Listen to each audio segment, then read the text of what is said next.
Well, hi folks. Welcome back if I haven't seen you already. Hopefully I have though. And so this is the first video of 2021 and I just wanted to go through some of the functions since there wasn't a lot of resources to give you. So I'm on the Arthropod digital notebook starting with slide 6. And so this is kind of talking about the body plan. And the reason I want to talk about this was so that we could talk about movement and support after this. So the arthropod body plan consists of segments. And the segments each have paired appendages. And if you've ever played the game Cooties, this is the cootie. And if you remember, there were 3 segments on the abdomen portion. And each segment had 2 legs, a pair of legs. So that's true of arthropods.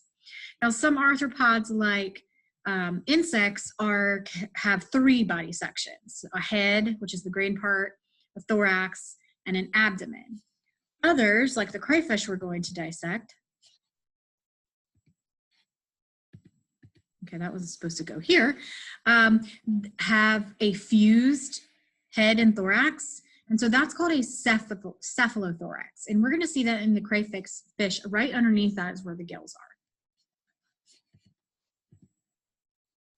Okay, so arthropods, unlike earlier groups, are the first to use complex organ systems. So instead of just being a tube like in the earthworm, or kind of like with the filtration system of a clam, this is going to have a complex system. It's going to have a nervous system, digestive system, things like that. All right, so let's start on slide 7 with movement. The first bullet there, arthropods use well-developed groups of muscles attached to the inner exoskeleton for movement and support. So you talked about the exoskeleton in slides 5 and 4, I think. Yep, 4 and 5. And so that exoskeleton has these attached muscles. And so you can see this blue and red area that look very similar to, if we were to look at our biceps, for example, we would see them attached to bones. But since insects and crayfish and other arthropods do not have bones, it attaches to the inside of the exoskeleton. What you're going to do for the next 2 bullets here for movement is you're going to watch some of those videos, and you don't need the volume, you can just watch them. And you're going to kind of observe for the 3rd bullet, what do you notice about the movement of the arthropods, which are the videos in white, compared to the movement of other phyla, which are in yellow. And keep in mind this idea of having muscles attached to a very strong exoskeleton. Pause the video here and finish slide 7.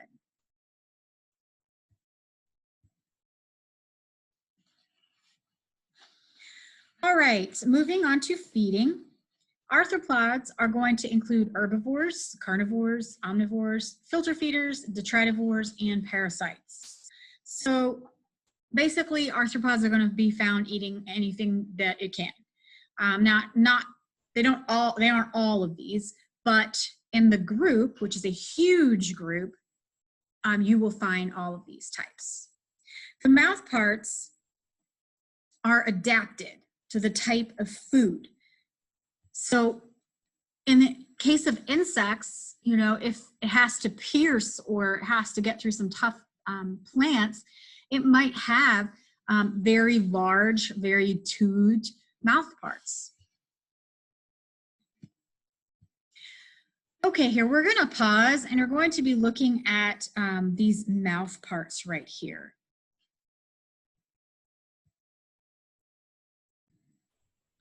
So if you look, this is the anterior end, the front end here of a crayfish. And so the crayfish, you can see the mouth is kind of on that ventral surface. It's kind of below. And if you can imagine a crayfish crawling around in the river or in the ocean, you can, tell that it's going to be eating stuff from the below of it. So we're going to start here. These appendages right here, these aren't really for feeding, but more of response, but just to orient yourself. These larger ones are the antennas, and these smaller ones are the attenuals. So that's the front. And then you can see these large chelipeds, or the big claws in the front. So mouth parts. We have a mandible and a maxilla, an upper and a lower jaw. Okay, so do these animals. This very strong, that's your mandible, whereas these ones below is their maxilla.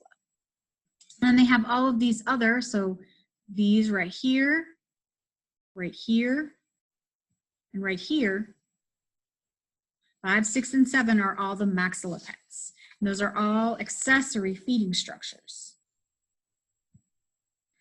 An insect, on the other hand, where it might not, it can fly and kind of hop, and it might be more of a plant eater, has various different types of mouth parts. So if we start here at the labrum, and these are color-coded, the mandibles are these red ones, and the maxilla right here. Then they have a labium. Okay, and those are, we don't need to worry about the hypopharynx, but you can see maxilla and mandibles. So kind of upper and lower jaws. Go ahead and pause here to drag the correct word in the right spot. Actually, you have to label the colored boxes. It's color coordinated. Respiration. So respiration on slide 9, it depends on whether it's a terrestrial or an aquatic arthropod. Something like an insect has something called tracheal tubes, and they're kind of like respiratory tubes. They extend throughout the body. You can see them right here. And they, that's how they breathe. That's how they get oxygen into their body. And since they have blood kind of in an open circulatory system, the blood just picks up the oxygen. Those are the tubes. The holes, which you will actually see in our insect along the abdomen, are called spiracles. And that's how oxygen and carbon dioxide enter and leave the animal. Some terrestrial arthropods have something called booklongs, which are these kind of layered respiratory tissue. Kind of looks like a book because it's like stacked, increases surface area so that book lungs are able to pick up as much oxygen as possible. And you can see that that would be in like a spider. And just to reiterate, a spider is not an insect. Aquatic arthropods use gills. So we're going to see in the crayfish gills. Arthropods have an open circulatory system. This is the bottom of slide 9. That means that the heart pumps blood through arteries that just branch out and enter the tissue. It leaves the vessels and moves through these cavities. And then it collects in sinuses to collect back and bring that blood back to the heart. So there are vessels, but they are open and the blood just kind of bathes all of the organs. Excretion. This is slide 10. So you're going to click on that link about Malpighian tubules. Malpighian tubules are these purple things here. They are sac-like organs and they extract waste from the blood. So they're acting like a kidney in insects. In other arthropods, not insects, there's diffusion that moves waste and it kind of moves it out into the water. Bottom of slide 10, response. Most arthropods have a well-developed nervous system. All of them have a brain with a nerve cord. So now we're no longer in ganglia or just swollen areas of nervous tissue. We have a full brain. And that is really in conjunction with the fact that they have all these very sophisticated responses. They have these sensory structures, such as the compound eyes, which are very, very complex. And there's a nice picture of it on the middle of slide 10. And those are 2,000 separate lenses that can pick up information. And so there has to have a brain to interpret that information.